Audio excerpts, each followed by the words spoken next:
கண்டிப்பாக வரும். ஏன்னா இதில் இருக்கிறதெல்லாம் வந்து பார்த்திங்கன்னா பிளாஸ்டிக்கு, ஏபிஎஸ்ஸு எல்லாமே வந்து ரப்பர் இந்த மாதிரி இருக்கிறதுனால வந்து இந்த வண்டியில் வந்து நிறைய எலி கடிச்சிருக்கிறதுலாம் பார்த்திங்கன்னா தெரியும். ஸோ இந்த பக்கம் கார்னரில் எதுவுமே இல்லை, எல்லா ஸ்பாஞ்சையும் கடிச்சு விட்டுருக்கு பார்த்திங்கன்னா தெரியும். இதுக்கு நம்மகிட்ட சொல்யூஷன் வந்து இம்போர்ட்டட் ரேட் கில்லர்.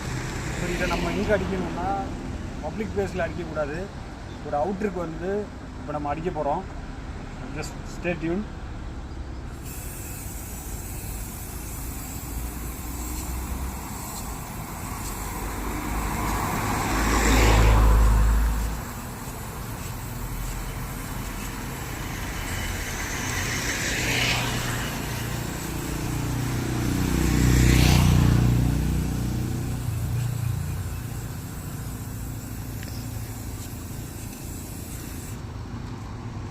இந்த மாதிரி அடிச்சுட்டு கொஞ்சம் தள்ளி போயிருங்க.